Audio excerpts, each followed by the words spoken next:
Teman-teman, pada kesempatan kali ini aku berkenan untuk membacakan kalian sebuah buku yang berjudul Seni Bersikap Bodoh Amat dari Mark Manson yang sudah diterjemahkan sebagai bahasa Indonesia.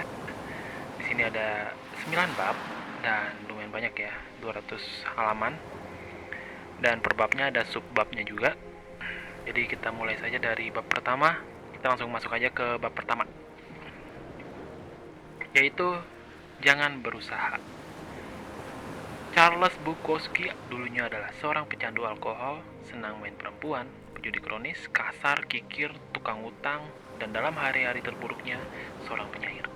Dia barangkali adalah manusia terakhir di muka bumi yang bakal Anda mintai nasihat tentang kehidupan, atau nama terakhir yang ingin Anda lihat dalam deretan buku motivasi jenis apapun. Justru, fakta itulah yang menjadikan sosoknya sempurna untuk memulai buku ini. Bukowski bercita-cita menjadi seorang penulis, namun karya-karyanya terus-menerus ditolak oleh hampir setiap majalah, surat kabar, jurnal, agen, dan penerbit yang pernah dihubunginya. Tulisannya sangat hancur, kata mereka, kasar, menjijikan, tidak bermoral, dan begitu tumpukan surat penolakan bertambah tinggi. Beban dari kegagalan tersebut mendorongnya ke dalam sebuah depresi yang kian diperberat oleh alkohol yang terus menghantui sebagian besar hidupnya. Sehari-hari Bukowski bekerja sebagai seorang penyortir surat di sebuah kantor pos. Ia digaji sangat rendah dan hampir seluruh uangnya dihabiskan untuk minuman keras. Barulah sisanya ia pakai untuk berjudi di pacuan kuda. Malamnya ia minum sendirian dan kadang menuntaskan puisi di mesin tik usangnya. Kerap kali dia siuman di lantai setelah pingsan semalam sebelumnya. 30 tahun berjalan tanpa arti seperti itu. Hampir seluruh waktunya ada dalam bayang-bayang alkohol, narkoba, judi, dan pelacuran. Kemudian saat Bukowski berusia 50 tahun, setelah seumur hidup merasa gagal dan membenci diri sendiri, seorang editor di sebuah penerbit independen kecil menaruh minat yang aneh terhadap dirinya. Editor ini tidak menawari Bukowski segepok uang atau penjualan buku yang menjanjikan, namun dia menaruh ketertarikan yang ganjil terhadap si pemabuk dan pecundang ini. Jadi, dia memutuskan untuk memberikan satu kesempatan. Itulah peluang pertama Bukowski, dan ia sadar mungkin itu satu-satunya yang bisa didapatkan. Bukowski menjawab tantangan sang editor. Saya hanya bisa memilih satu dari dua pilihan. Tetap bekerja di kantor pos dan bakalan sinting, atau tetap di luar sini menjadi penulis dan kelaparan. Saya lebih memilih kelaparan saja. Setelah mendatangani kontrak, Bukowski menulis novel pertamanya hanya dalam 3 minggu. Judulnya sederhana, Post Office. Di dalamnya dia menulis, didedikasikan untuk tak seorang pun. Kelak Bukowski mencatatkan diri sebagai seorang penulis novel dan puisi yang sukses. Dia terus berkarya dan menerbitkan 6 novel dan ratusan puisi. Menjual lebih dari 2 juta kopi, popularitasnya melampaui harapan setiap orang, terutama ekspektasinya sendiri. Kisah Bukowski ibarat amunisi untuk kultur cerita inspiratif di zaman kita. Kehidupan Bukowski mewakili perjalanan mimpi Amerika, seorang pria yang berjuang atas apa yang diinginkannya, pantang menyerah dan pada akhirnya meraih mimpinya. Praktis ini seperti sebuah film. Kita semua menyaksikan cerita Bukowski dan berkata, apa aku bilang, orang ini tidak akan pernah menyerah. Orang ini tidak pernah berhenti mencoba. Orang ini selalu percaya diri. Ia gigih melawan segala rintangan dan akhirnya sukses. Tapi semua narasi itu terdengar janggal karena di atas batu nisan Bukowski tertulis, jangan berusaha. Lihat, meski nyatanya bukunya laris manis dan sosoknya terkenal, Bukowski dulunya adalah seorang pecundang. Ia tahu benar itu. Dan keberhasilannya bukan hasil kegigihannya untuk menjadi seorang pemenang. Namun, dari kenyataan bahwa ia tahu kalau dirinya seorang pecundang, menerimanya, dan kemudian menulis secara jujur tentangnya, ia tidak pernah mencoba untuk menjadi selain dirinya sendiri. Kecerdasan dalam tulisan Bukowski bukan soal memanfaatkan peluang yang luar biasa atau menggambarkan dirinya menjadi seorang sastrawan yang gemilang. Yang ada adalah kebalikannya. Ia hebat karena kemampuan sederhananya untuk jujur pada diri sendiri sepenuhnya dan setulusnya, terutama mengakui hal-hal paling buruk yang ada pada dirinya sekalipun dan untuk membagikan perasaannya tanpa segan atau ragu. Ini adalah cerita di balik kesuksesan Bukowski yang sesungguhnya. Dia nyaman dengan cerminan dirinya yang dianggap sebagai sebuah kegagalan. Bukowski sama sekali masa bodoh dengan kesuksesan. Bahkan setelah dia menjadi terkenal, dia masih muncul dalam pembacaan puisi, pendapat, pendapat, pendapat dan mencibir audiensnya dengan kasar. Dia masih mengekspos dirinya di muka umum dan meniduri setiap perempuan yang ia temui. Menjadi terkenal dan sukses tidak mengubahnya menjadi pribadi yang lebih baik, dan ia menjadi terkenal dan sukses bukan karena perubahannya menjadi orang yang lebih baik. Maaf, saya ulangi. Dan ia menjadi terkenal dan sukses bukan karena perubahannya menjadi orang yang lebih baik. Perbaikan diri dan kesuksesan kadang terjadi bersamaan. Namun, ia tidak lantas berarti keduanya adalah hal yang sama. Budaya kita hari ini terobsesi untuk mewujudkan harapan positif yang mustahil diwujudkan. Lebih bahagia, menjadi lebih sehat, menjadi paling baik, lebih baik daripada yang lainnya. Menjadi lebih pintar, lebih cepat, lebih kaya, lebih seksi, lebih populer, lebih produktif, lebih diinginkan, dan lebih dikagumi, menjadi sempurna dan memukau. Setiap hari Anda meninggalkan segepok emas 24 karat usai sarapan dan mencium istri Anda yang bahenol dan telah siap melakukan selfie, lalu berpamitan pada anak-anak Anda yang manis dan gendut, lalu menerbangkan helikopter pribadi ke tempat kerja yang menyenangkan, di mana Anda bisa menghabiskan hari-hari dengan mengerjakan hal-hal yang sangat bermakna, misalnya menyelamatkan planet ini. Namun, ketika Anda berhenti sejenak dan sungguh merenungkan nasihat hidup yang konvensional, segala macam nasihat motivasional untuk menjadi pribadi yang positif atau menyenangkan yang selalu kita dengar, sebenarnya justru memberi penekanan pada kekurangan Anda. Nasihat itu langsung menyoroti apa yang Anda anggap sebagai kekurangan dan kegagalan pribadi Anda. Kemudian, menggarisbawahi hal tersebut untuk Anda. Anda mempelajari cara terbaik untuk mendapatkan uang karena Anda sudah merasa tidak mempunyai uang. Anda berdiri di depan cermin dan terus mengafirmasi kalau Anda cantik karena Anda sudah tidak merasa cantik. Anda sudah merasa tidak cantik. Untuk mengikuti tips berkencan dan menjalin hubungan karena Anda merasa bahwa memang Anda tidak layak dicintai. Anda melakukan latihan visualisasi yang konyol untuk menjadi lebih sukses karena Anda memang merasa tidak cukup sukses.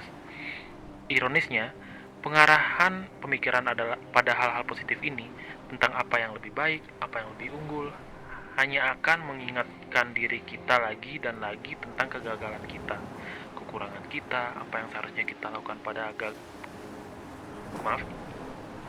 apa yang seharusnya kita lakukan namun gagal kita wujudkan. Bagaimanapun, jika seorang sungguh bahagia, dia tidak akan merasa perlu untuk berdiri di depan cermin dan mengulang-ulang ucapan kalau dia bahagia. Dia bahagia begitu saja. Ada sebuah ungkapan di Texas, anjing paling mungil menggonggong paling keras. Seorang yang percaya diri tidak merasa perlu untuk membuktikan kalau dia percaya diri. Seorang wanita yang kaya tidak merasa perlu untuk meyakinkan seorang pun kalau dia kaya. Entah Anda seperti itu atau tidak, dan jika Anda setiap saat memimpikan sesuatu, Anda sebenarnya sedang menguatkan realitas bawah sadar Anda lagi dan lagi bahwa Anda bukan itu.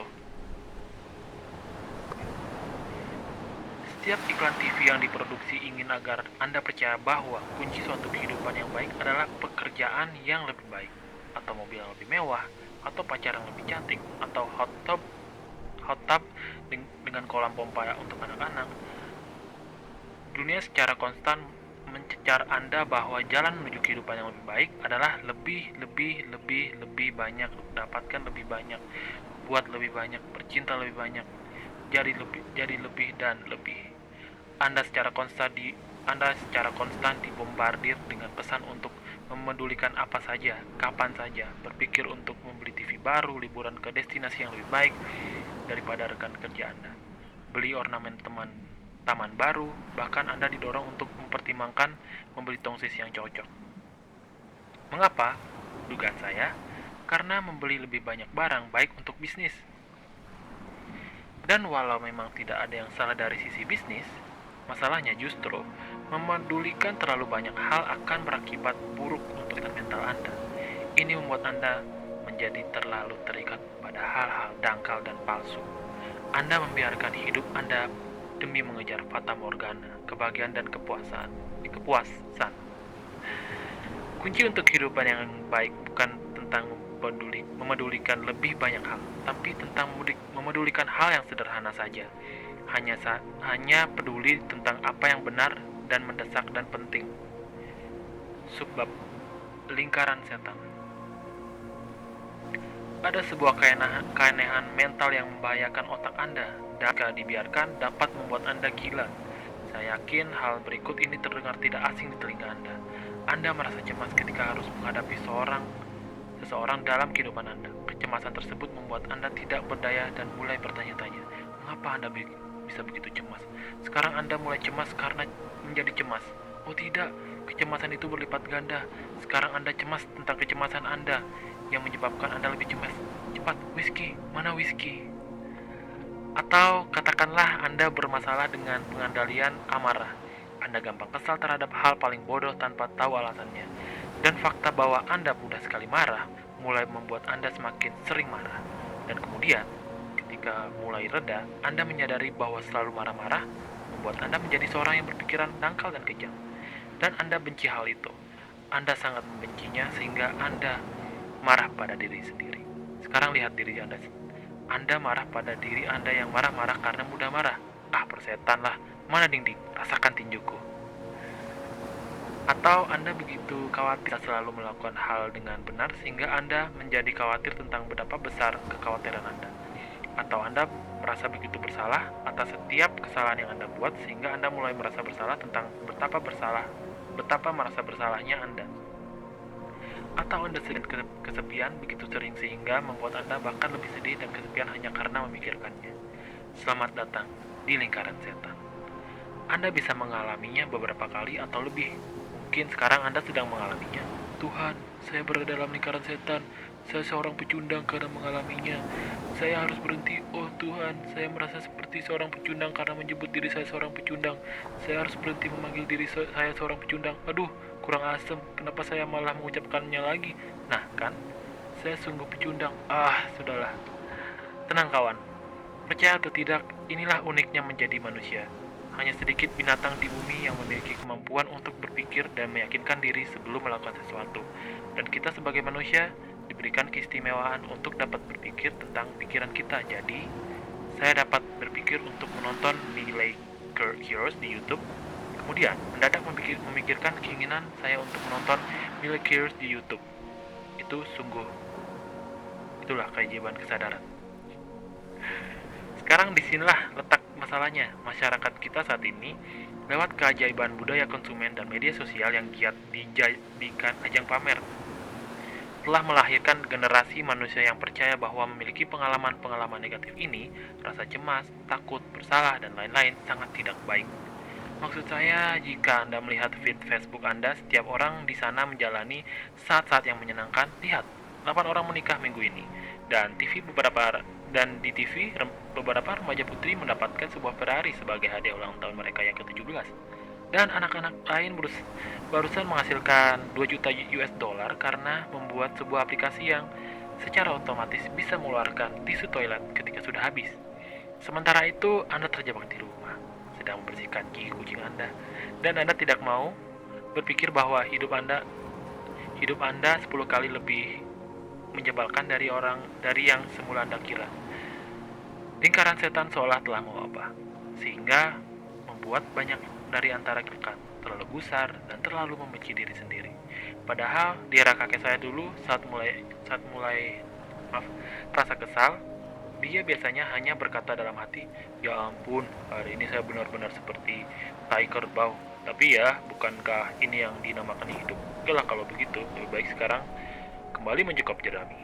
Tapi sekarang, Jika saat ini Anda merasa seperti Taikau, bahkan untuk 5 menit saja, Anda akan dibombardir dengan 350 gambar orang-orang yang benar-benar gembira dan memiliki hidup yang sangat menyenangkan. Mustahil untuk tidak merasa seolah hidup Anda sungguh keliru 7 turunan.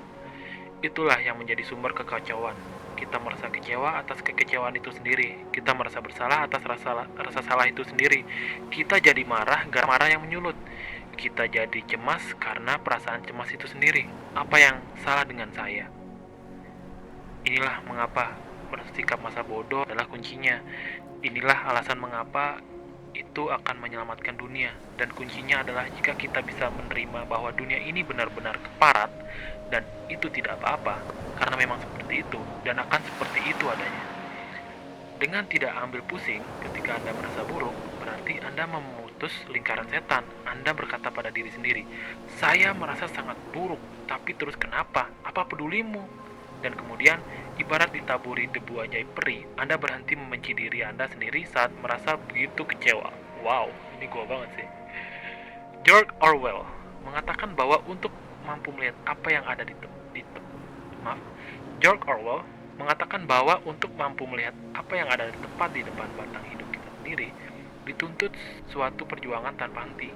Ya, solusi atas tekanan dan kecemasan yang kita rasakan ada di hadapan kita. Tapi kita malah terlalu sibuk menonton film porn dan iklan mesin pembentuk otot perut yang sama sekali tidak berguna. Dan masih terus penasaran mengapa kita tetap belum berani mengencani cewek seksi berambut pirang itu, padahal perut sudah six pack. Kita sering bercanda di dunia maya tentang masalah-masalah di negara maju, namun kita sesungguhnya telah menjadi korban dan kesuksesan kita sendiri. Masalah kesehatan yang dipicu oleh stres, gangguan kecemasan, dan kasus-kasus depresi telah melejit tinggi 30 tahun belakangan ini. Meskipun faktanya setiap orang sudah punya TV layar datar dan dengan sekali klik belanjaan Anda sudah sampai depan rumah, krisis kita bukan lagi soal materi, namun soal eksistensi, ranah spiritual. Kita punya begitu banyak barang dan peluang, sampai-sampai kita tidak tahu apa lagi yang bisa kita kerjakan saat ini. Karena tidak terbatasnya hal yang dapat kita lihat atau ketahui saat ini. Tidak terbatas pula hal-hal yang mengakibatkan kita merasa terpinggirkan, merasa diri ini jelek, dan merasa kecewa atas hal-hal yang kita miliki, sebab kini tampak tak sehebat yang kita kira. Dan inilah yang mengoyak diri kita dari dalam. Disinilah letak kekeliruan semua postingan sampah yang berhubungan dengan bagaimana menjadi bahagia yang telah dibagikan 8 juta kali di Facebook beberapa tahun belakangan ini. Inilah yang tidak disadari seorang pun tentang semua nasihat sampah itu. Hasrat untuk mengejar semakin banyak pengalaman positif sesungguhnya adalah sebuah pengalaman negatif. Sebaliknya, secara paradoksal, penerimaan seseorang terhadap pengalaman negatif justru merupakan sebuah pengalaman positif. Jadi kebalikannya gitu. Pernyataan di atas terdengar terlalu jelimet di kepala Anda. Jadi saya akan memberi Anda waktu untuk meluruskan pemikiran Anda dan mungkin untuk membacanya sekali lagi. Menginginkan pengalaman positif adalah sebuah pengalaman negatif. Menerima pengalaman negatif adalah sebuah pengalaman positif. Inilah apa yang dulu pernah disebut oleh filsuf Alan Watts sebagai hukum kebalikan. Intinya adalah, semakin kuat Anda berusaha merasa baik setiap saat, Anda akan merasa semakin tidak puas, karena mengejar sesuatu hanya akan meneguhkan fakta bahwa pertama-tama Anda tidak baik. Semakin mati-matian Anda berusaha ingin kaya, Anda akan merasa semakin miskin dan tidak berharga. Terlepas dari seberapa besar penghasilan Anda sesungguhnya. Semakin mati-matian Anda ingin tampil seksi dan diinginkan, Anda akan memandang diri Anda semakin jelek, terlepas dari seperti apa penampilan fisik Anda sesungguhnya. Semakin mati-matian Anda ingin bahagia dan dicintai, Anda akan menjadi semakin kesepian karena merasa ketakutan. Terlepas dari banyaknya orang yang berada di sekitar Anda, semakin Anda berusaha mendapatkan pencerahan spiritual, Anda akan semakin tertelan oleh diri Anda sendiri dan menjadi semakin dangkal untuk dapat mencapainya. Kurang lebih ini menyerupai pengalaman saya saat menjajal LSD, semacam narkoba. Semakin saya melangkah mendekati rumah saya, rumah itu justru semakin jauh dari saya. Dan ya benar, saya baru saja menggunakan halusinasi LSD untuk membuat sesuatu penjelasan filosofis tentang kebahagiaan. Tidak masalah kan? Seperti yang dikatakan filsuf eksistensialisme Albert Camus, ini bacanya Camus, saya nggak tahu bacanya gimana. Dan saya cukup yakin dia tidak sedang di bawah pengaruh LSD saat itu. Dan dia bilang, Anda tidak akan pernah bahagia jika Anda terus mencari apa yang terkandung dalam kebahagiaan. Anda tidak akan pernah hidup jika terus mencari arti kehidupan. Atau dengan kata lain, jangan berusaha. Dan saya tahu apa yang Anda katakan, Mark, ini sungguh membuat saya gerah. Lalu bagaimana dengan tabungan saya yang rencananya akan saya gunakan untuk membeli Camaro, sejenis mobil mewah? Bagaimana dengan upaya saya menahan lapar untuk mendapatkan tubuh bagus? Lagi pula saya telah membayar mahal untuk mesin pembentuk perut itu. Bagaimana dengan rumah besar di danau yang selalu saya impikan? Jika saya berhenti mengusahakan itu semua, maka saya tidak akan pernah meraih apapun. Itu bukan yang saya harapkan, kan? Saya senang Anda bertanya. Pernah kan Anda memperhatikan bahwa kadang ketika Anda kurang mempedulikan sesuatu, Anda justru mengerjakan hal itu dengan baik? Pernah kan memperhatikan bagaimana seringkali seseorang hanya iseng melakukan sesuatu malah sukses pada akhirnya? Pernah kan memperhatikan bagaimana kadang ketika Anda terlalu fokus pada sesuatu, semuanya justru berantakan? Apa yang sebenarnya terjadi? Yang menarik tentang hukum kebalikan adalah ada alasan mengapa sesuatu disebut terbalik, yaitu bersikap masa bodoh sesungguhnya menghasilkan sesuatu yang besar. Jika mengejar hal yang positif adalah hal yang negatif, mengejar hal yang negatif akan menghasilkan hal yang positif. Rasa capek yang Anda alami di gym membuahkan kesehatan dan tenaga yang paripurna. Rentetan kegagalan dan bisnis menuntun Anda pada pemahaman yang lebih baik tentang syarat-syarat sebuah kesuksesan. Menjadi terbuka pada hal-hal yang membuat Anda tidak nyaman, secara paradoks membuat Anda lebih percaya diri dan karismatis dibandingkan orang lain. Sakit akibat kejujuran menghasilkan rasa percaya dan kehormatan yang lebih besar dalam hubungan Anda dengan orang lain. Penderitaan dalam melewati rasa takut dan cemaslah yang membuat Anda mampu membangun keberanian dan ketekunan. Sungguh, saya bisa meneruskan ini seharian, namun saya yakin Anda sudah tahu intinya. Semua hal yang bernilai positif dalam kehidupan dimenangkan lewat pengalaman yang berasosiasi negatif. Setiap usaha untuk lari dari hal negatif, untuk menghindar atau membatalkan atau membungkamnya, hanya akan menjadi bumerang. Upaya untuk menghindari penderitaan adalah bentuk penderitaan. Upaya untuk menghindari susah payah adalah susah payah. Pengingkaran terhadap kegagalan adalah kegagalan. Usaha untuk menyembuhkan rasa malu adalah bentuk rasa malu itu sendiri. Rasa sakit merupakan sebuah tenunan yang mengagumkan, yang membentuk kain kehidupan, dan merobek tenunan itu bukan saja mustahil dilakukan, tapi juga akan merusaknya. Usaha untuk menghilangkannya akan melepaskan semua ikatan. Berusaha menghindari rasa sakit sama halnya dengan berurusan terus-menerus dengan rasa sakit itu sendiri. Kebalikannya, jika Anda tidak peduli alias bodoh amat dengan rasa sakit itu, perjuangan Anda tak akan bisa dibendung.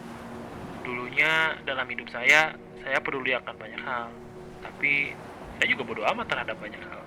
Dan ternyata terbukti hal-hal yang tak saya pedulikan itulah justru yang membuat perbedaan. Anda pasti pernah mengenal seseorang di kehidupan Anda yang awalnya terlihat tidak punya minat terhadap sesuatu, namun tiba-tiba menunjukkan suatu prestasi yang mengagumkan. Barangkali ada suatu masa di hidup Anda sendiri ketika Anda bersikap masa bodoh dan justru meraih posisi yang sangat luar biasa. Dalam pengalaman saya, keluar dari pekerjaan kantoran di bidang keuangan setelah menjalankan bisnis internet selama 6 minggu, sungguh merupakan prestasi tertinggi dalam catatan Hall of Fame masa bodoh saya. Sama halnya dengan pengalaman saya menjual semua harta yang saya miliki.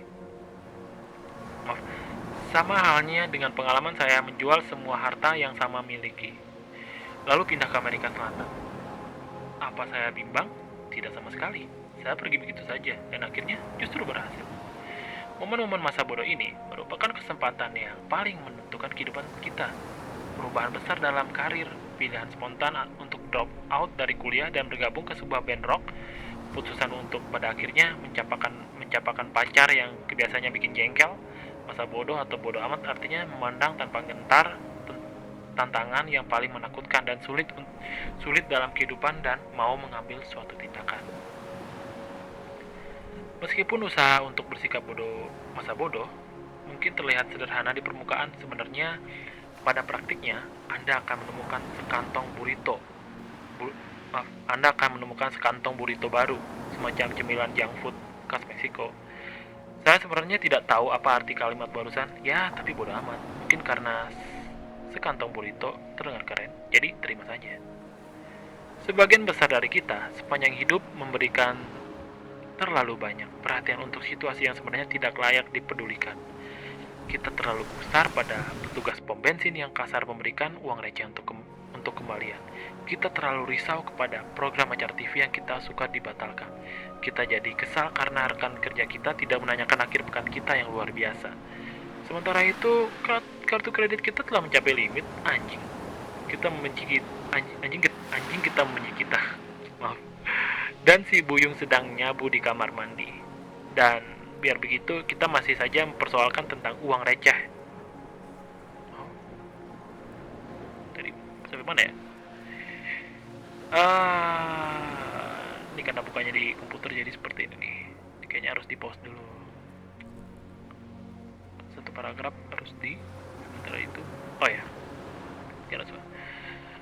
Sementara itu, kartu kredit kita telah mencapai limit. Anjing kita membenci kita dan si Buyung sedang menyabu di kamar mandi. Dan biar begitu, kita masih saja mempersoalkan tentang uang receh dan Everybody Loves Raymond, sebuah serial TV populer di Amerika Serikat. Begini cara memahaminya. Anda akan meninggal suatu hari.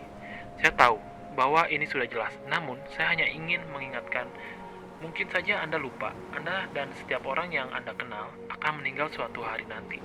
Dalam waktu yang singkat antara di sini dan di sana, perhatian yang Anda miliki terbatas, sangat sedikit. Bahkan dan jika Anda memedulikan setiap hal dan setiap orang tanpa pertimbangan atau pilihan matang, hidup Anda tentu akan kacau.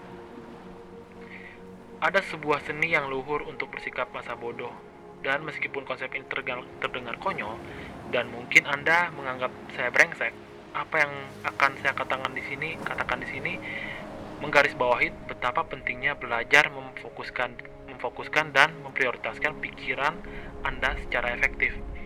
Bagaimana memilih dengan teliti hal apa yang penting dan apa yang tidak penting untuk Anda berdasarkan nilai pribadi yang terasa hingga tajam. Ini teramat sulit. Ini membutuhkan latihan dan kedisiplinan seumur hidup untuk mencapainya. Dan Anda akan sering gagal. Namun, ini mungkin perjuangan terlayak yang dapat dilakukan seseorang dalam hidupnya. Ini mungkin satu-satunya perjuangan dalam hidup manusia. Karena ketika Anda terlalu mengurusi segala hal, ketika Anda memperhatikan setiap orang dan setiap hal, Anda akan senantiasa merasa bahwa Anda berhak merasa nyaman dan bahagia kapan saja, bahwa semuanya harusnya sama persis dengan apa yang Anda inginkan. Ini sebuah penyakit, dan ini akan menelan Anda hidup-hidup. Anda melihat setiap kesulitan sebagai suatu ketidakadilan, setiap tantangan sebagai sebuah kegagalan, setiap ketidaknyamanan terasa jadi masalah pribadi, setiap perbedaan pendapat sebagai sebuah pengkhianatan. Anda akan terpenjara dalam kepicikan Anda sendiri, neraka pikiran Anda sendiri, hangus oleh amuk dan amarah lingkaran setan Anda sendiri, dalam gerak konstan yang tidak ada ujungnya. Subbab 2. Sebuah seni untuk bersikap masa bodoh. Saat kebanyakan orang membayangkan mental masa bodoh ini, mereka membayangkan sejenis kekalaman yang tidak terpengaruh apapun, ketenangan yang mampu melewati semua badai. Mereka membayangkan dan ingin menjadi seorang yang tidak tergoyahkan dan tidak membuat gusar siapapun. Ada sebutan untuk orang yang tidak punya emosi atau pemahaman untuk apapun. Psikopat. Mengapa Anda ingin meniru seorang psikopat? Saya tidak habis pikir. Jadi, apa arti masa bodoh di sini? Mari kita lihat 3 seni yang dapat membantu menjernihkan perkara ini. Seni pertama, masa bodoh bukan berarti menjadi acuh tak acuh. Masa bodoh berarti nyaman saat menjadi berbeda. Mari kita jernihkan. Sama sekali tidak ada yang dapat dikagumi atau diamini dalam sikap acuh tak acuh. Orang-orang yang acuh tak acuh adalah mereka yang lemah dan cute hatinya. Mereka tergolong couch potatoes, malas bergerak, dan tukang usil dan internet. Faktanya, orang-orang yang acuh tak acuh sering berusaha untuk bersikap masa bodoh karena dalam kenyataannya mereka terlalu rewel terhadap segala sesuatu. Mereka terganggu dengan apa yang dipikirkan semua orang tentang rambut mereka, sehingga mereka tidak pernah berusaha payah mencuci atau menyisirnya. Mereka risau dengan apa yang dipikirkan setiap orang tentang ide mereka. Jadi mereka bersembunyi di balik sarkasme dan kritik pedas. Mereka takut tidak membiarkan siapapun mendekati mereka, sehingga mereka menampilkan sosok mereka sebagai manusia yang spesial, unik dengan segudang masalah yang tidak mungkin dimengerti orang lain. Orang yang acuh tak acuh takut terhadap dunia dan gaung pilihan mereka sendiri. Itulah alasan mereka tidak sekalipun membuat pilihan yang berarti. Mereka bersembunyi di dalam liang kelabu tanpa emosi yang mereka gali sendiri. Terserap oleh diri mereka sendiri dan mengasihani diri sendiri terus-menerus mengalihkan perhatian mereka dari hal yang menuntut waktu dan energi mereka yang disebut kehidupan. Karena inilah fakta tentang kehidupan. Tidak pernah ada yang namanya masa bodoh. Anda pasti memedulikan sesuatu. Sisi biologis kita selalu peduli akan sesuatu. Dan karena itu kita akan selalu memedulikan sesuatu. Pertanyaannya kemudian adalah, apa yang kita pedulikan? Hal apa yang kita pilih dan bagaimana caranya agar kita bersikap masa bodoh terhadap hal yang memang tidak ada maknanya. Ibu saya baru saja ditipu teman dekatnya dan kehilangan uang dalam jumlah banyak. Jika saya acuh tak acuh, saya akan mengangkat bahu, menyeruput mocha dan mengunduh serial The Wire musim berikutnya. Maaf Bu, tapi bukan itu yang saya lakukan. Saya geram, saya naik pitam. Saya berkata, dasar keparat kurang ajar, lihat saja. Bu, kita cari pengacara biar keparat itu merasakan akibatnya. Tahu mengapa? Karena saya sama sekali tidak peduli. Saya akan hancurkan sekalian hidup laki-laki itu jika memang perlu. Ilustrasi tersebut menggambarkan ketajaman pertama dalam seni bersikap masa bodoh ini. Ketika kita berkata keparat, awas, Mark Manson bersikap masa bodoh. Ini bukan berarti bahwa Mark Manson bersikap masa bodoh tentang apapun. Sebaliknya, yang dimaksud adalah bahwa Mark Manson bersikap masa bodoh terhadap kesengsaraan yang menghalangi tujuannya. Dia tidak mengambil pusing dengan orang-orang yang geram saat ia melakukan sesuatu yang dirasa benar atau penting atau mulia. Artinya adalah bahwa Mark Manson adalah tipe orang yang akan menulis kisah dirinya sebagai orang ketiga hanya karena dalam pikirannya itu adalah hal yang tepat untuk dilakukan. Dia hanya masa bodoh, itu saja. Inilah yang patut dikagumi. Tentu saja bukan saya yang harus Anda kagumi dalam kalimat-kalimat di atas, namun perjuangan dalam mengatasi kesulitan, kerelaan untuk menjadi berbeda, dipandang sebagai orang buangan, sampah masyarakat, semua itu ditempuh demi nilai-nilai orang itu sendiri. Kesediaan untuk menatap lekat-lekat kegagalan dan mengangkat jari tengah Anda ke arahnya.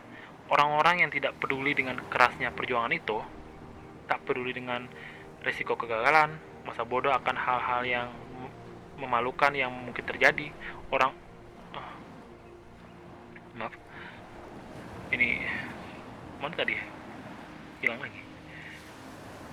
Inilah yang patut dikagumi. Tentu saja bukan saya yang harus Anda kagumi dalam kalimat-kalimat di atas, namun perjuangan dalam mengatasi kesulitan, kerelaan untuk menjadi berbeda, dipandang sebagai orang buangan, sampah masyarakat, semua itu ditempuh demi nilai-nilai orang itu sendiri. Kesediaan untuk menatap lekat-lekat kegagalan dan mengangkat jari tengah Anda ke arahnya.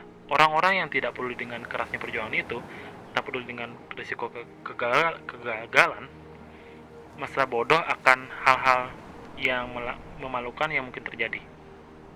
Orang-orang yang hanya tertawa lalu kembali mengerjakan apa yang mereka yakini karena mereka tahu kalau itu benar, mereka tahu kalau itu lebih penting daripada diri mereka sendiri, lebih penting daripada perasaan mereka sendiri dan kebanggaan serta ego mereka sendiri. Orang-orang ini berkata, persetan tidak untuk semua hal. Tidak untuk semua hal, namun untuk setiap hal yang tidak penting dalam hidup. Mereka menyimpannya untuk perkara yang sungguh penting, teman-teman, keluarga, target hidup, burrito. Dan mungkin satu atau dua gugatan hukum, dan karena begitu dan keputusan itulah karena mereka memutuskan untuk menyimpan kepeduliannya hanya untuk hal-hal besar yang penting. Sebagai balasannya, orang-orang jadi perlu terhadap mereka. Sebagai balasannya, orang-orang jadi peduli terhadap mereka. Karena berikut ini, lagi-lagi adalah fakta tentang kehidupan. Anda tidak akan bisa menjadi sosok yang penting dan mengubah hidup beberapa orang tanpa menjadi bahan candaan dan tertawaan bagi orang lain terlebih dahulu. Tidak akan bisa. Karena tidak ada yang sempurna, tidak ada yang bisa menghindari kesulitan. Ada sebuah ungkapan, entah kemanapun kamu pergi, disitulah dirimu. Hal yang sama juga berlaku untuk kesulitan dan kegagalan. Masa bodoh kemanapun Anda pergi, akan ada 300 kg kesulitan yang menanti Anda. Dan itu tidak apa-apa.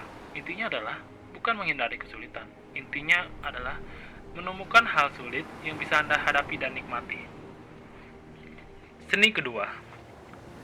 Untuk bisa mengatakan bodoh amat pada kesulitan, pertama-tama Anda harus peduli terhadap sesuatu yang jauh lebih penting dari kesulitan.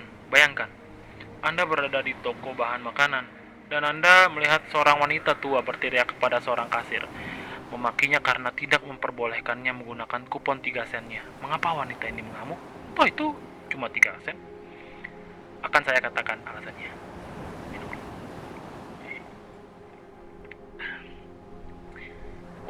Wanita itu mungkin tidak punya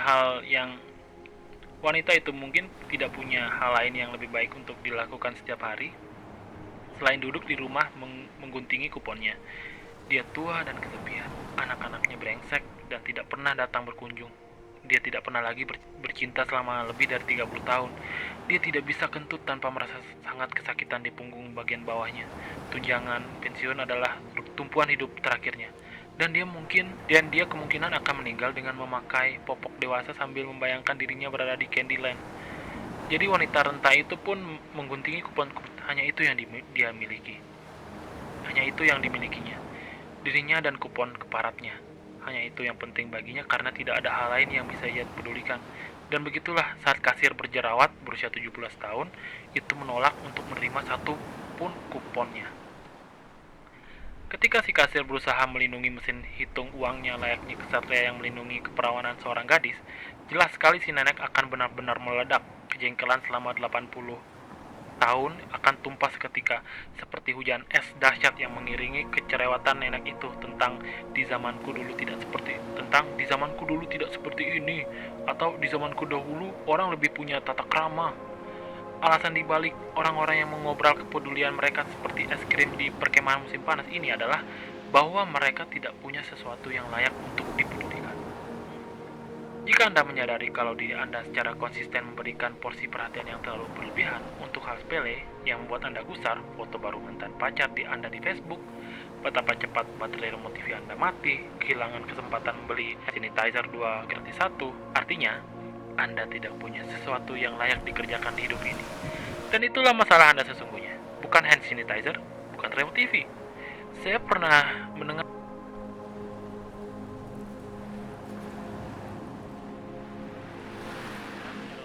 akan menemukan cara untuk menciptakan suatu masalah. Saya rasa apa yang sebagian orang, khususnya orang kulit putih kelas menengah, terdidik yang ngehe atau manja, anggap sebagai masalah hidup, sesungguhnya hanya efek samping dari tidak adanya sesuatu yang lebih penting untuk dipedulikan. Jadi menemukan sesuatu yang penting dan bermakna dalam kehidupan Anda mungkin menjadi cara yang paling produktif untuk memanfaatkan waktu dan tenaga Anda. Karena jika Anda tidak menemukan sesuatu yang penuh arti, perhatian Anda akan tercurah untuk hal-hal yang tanpa makna dan sembrono. Seni ketiga. Entah Anda sadari atau tidak, Anda selalu memilih sesuatu hal untuk diperhatikan. Orang-orang tidak dilahirkan dalam keadaan tanpa kepedulian. Faktanya, kita dilahirkan untuk risau terhadap terlalu banyak hal. Pernahkah Anda melihat seorang anak yang menangis karena warna biru di topinya tidak sesuai? Persis, sungguh anak kecil yang bikin repot. Saat kita belia, semua hal terasa baru dan seru, dan semuanya tampak begitu berat. Karena itu, kita jadi peduli banyak hal. Kita peduli tentang setiap hal dan setiap orang, tentang apa yang dikatakan orang atas diri kita, tentang apakah cowok atau cewek yang manis itu membalas telepon kita atau tidak, tentang apakah kaos kaki kita cocok atau tidak, atau apa warna balon ulang tahun kita. Ketika kita beranjak dewasa, didukung oleh banyak pengalaman, dan setelah menyadari bahwa banyak waktu terlewat begitu saja, kita mulai memperhatikan bahwa sebagian besar hal semacam ini hanya memiliki dampak yang kecil dalam hidup kita. Orang-orang yang komentar kita risaukan sebelumnya tidak lagi terhitung di dalam kehidupan kita. Penolakan-penolakan yang menyakitkan yang pernah kita rasakan telah memberi andil yang sangat baik. Kita jadi tahu betapa kecilnya perhatian yang diberikan oleh orang lain pada detail-detail superficial tentang diri kita. Dan kita pun akhirnya memilih untuk tidak lagi menanggapi mereka terlalu serius. Intinya, kita menjadi semakin selektif terhadap perhatian yang rela kita berikan.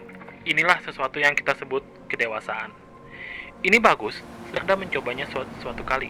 Kedewasaan muncul ketika seorang belajar untuk peduli hanya pada sesuatu yang sangat berharga, seperti yang dikatakan Boone Morland kepada rekannya detektif McNulty dalam The Wire, yang sialnya masih belum selesai saya unduh.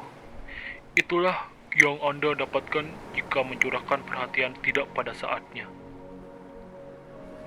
Lalu, seiring pertambahan usia dan memasuki parubaya, perubahan lain mulai terjadi. Energi kita mulai menurun, identitas kita mulai menguat. Kita tahu siapa kita, dan kita menerimanya sepenuh hati, termasuk bagian-bagian yang sama sekali tidak membanggakan.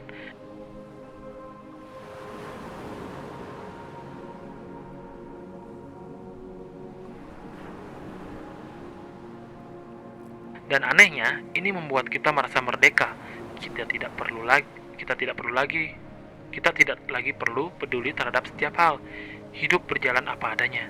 Kita menerimanya, entah baik atau buruk.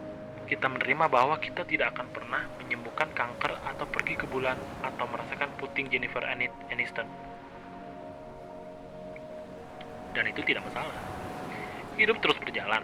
Jadi, sekarang ini kita bisa menyisihkan perhatian kita yang semakin berkurang untuk hal yang benar layak dalam hidup kita, keluarga kita, teman-teman terbaik kita, ayunan golf kita, dan herannya hal itu sudah cukup membahagiakan. Penyederhanaan ini sesungguhnya membuat kita senantiasa merasa sangat bahagia, dan kita mulai berpikir, mungkin apa yang dikatakan Bukowski, pencapaian gila itu memang benar adanya. Jangan berusaha. Jadi Mark, ngomong-ngomong, apa inti buku ini? Buku ini membantu Anda berpikir sedikit lebih jelas untuk memilih mana yang penting dalam kehidupan dan mana yang sebaliknya. Saya yakin ini kita menghadapi suatu wabah psikologis, yaitu ketika orang-orang tidak lagi menerima dengan tenang bahwa kadang-kadang ada hal yang tidak menyenangkan dalam hidup ini. Saya tahu ini terdengar kurang intelektual, hanya di permukaan, tapi yakinlah, masalah ini menyangkut hidup dan mati. Karena saat kita percaya bahwa mengalami hal-hal yang tidak menyenangkan ini sangat memalukan, secara tidak sadar, kita mulai menyalahkan diri kita sendiri. Kita mulai merasa sepertinya ada sesuatu yang salah di dalam diri kita yang menggerak kita ke semua jenis kompensasi yang fatal, seperti membeli 40 pasang sepatu atau menenggak Xanax, obat penghilang rasa sakit, dengan vodka chaser, cairan yang diminum setelah vodka, di suatu malam Rabu, atau menembaki bus sekolah yang penuh dengan anak-anak. Kepercayaan ini bahwa tidak sempurna itu memalukan, adalah sumber tumbuhnya lingkaran setan yang mulai mengambil alih peradaban kita. Cuek dan masa bodoh adalah cara yang sederhana untuk mengarahkan kembali ekspektasi hidup kita, memilih apa yang penting dan apa yang tidak. Usaha untuk mengembangkan kemampuan ini mengarah pada suatu yang saya pikir bisa menjadi semacam pencerahan praktis. Bukan, bukan pencerahan yang mengawang-awang, penuh penuh mimpi kebahagiaan mengakhiri semua penderitaan dan semua kosong motivasional. Sebaliknya, saya melihat sebuah pencerahan yang sifatnya praktis, yang sejalan dengan ide bahwa beberapa penderitaan mustahil dihindari. Benar, beberapa penderitaan mustahil dihindari. Bahwa apapun yang Anda lakukan, hidup ini akan tetap terjadi kegagalan, kerugian, penyesalan, dan bahkan kematian. Karena begitu Anda nyaman dengan semua tahi yang dilemparkan oleh kehidupan pada Anda, percayalah, akan ada sebanyak. Anda akan menjadi tak terkalahkan pada level spiritual yang paling dasar. Apalagi satu-satunya cara untuk mengatasi kepedihan yang timbul adalah pertama-tama belajar bagaimana menanggung semua itu. Buku ini tidak berbicara bagaimana cara meringankan masalah atau rasa sakit Anda. Buku ini bukan pula panduan untuk mencapai suatu keagungan. Tidak akan bisa. Karena keagungan hanya sebuah ilusi dalam pikiran kita. Suatu dari bohongan yang seakan akan wajib kita capai. Kota Atlantis dalam psikologi kita sendiri. Sebaliknya, buku ini akan mengubah rasa sakit Anda menjadi sebuah piranti. Trauma Anda menjadi ketakutan, masalah Anda menjadi masalah yang lebih baik. Ini baru gerak yang sesungguhnya. Renungkan hal ini sebagai panduan saat mengalami penderitaan dan bagaimana cara untuk mengambil tindakan yang lebih baik, lebih bermakna, penuh dengan kasih sayang dan kerendahan hati. Inilah buku yang akan membuat Anda bergerak secara ringan, tak peduli seberapa berat beban Anda, beristirahat dengan lebih mudah, ditemani ketakutan terbesar Anda, menertawakan air mata Anda yang saat tumpah bercucuran. Buku ini tidak akan mengajari Anda bagaimana cara mendapat atau mencapai sesuatu, namun lebih pada bagaimana cara berlapang dada dan membiarkan sesuatu pergi. Ini akan mengajari Anda untuk membuat inventaris kehidupan Anda dan menyortir hal-hal yang paling penting saja. Ini juga akan mengajari Anda untuk menjamkan mata dan percaya bahwa Anda bisa menyatukan diri ke belakang dan tetap baik-baik saja. Ini akan mengajari Anda untuk peduli lebih sedikit. Ini akan mengajari Anda untuk jangan berusaha. Mungkin itu adalah kalimat terakhir dari pertama, dan di sini mohon maaf karena banyak yang miss, gak miss juga, tapi tadi skip gitu karena saya salah mencet tombol. Ini saya bacanya di laptop. Ada buku fisiknya, saya sempat beli buku fisiknya, tapi kebetulan dipinjam jadi bacanya yang PDF-nya saja. Lumayan capek ya membacakan. Jadi ini adalah kali pertama saya membacakan, dan sebenarnya buku ini sudah saya baca, saya punya buku fisiknya tapi belum sampai selesai juga, dan rencananya audiobook ini akan saya baca sampai selesai, sampai bab terakhir. Semoga kalian bisa stay untuk tetap baca ya. Dan maaf juga belepotan karena juga kali pertama ngebacain buku. Nah, mungkin itu saja. Terima kasih karena sudah mendengarkan. See you on the next audiobook.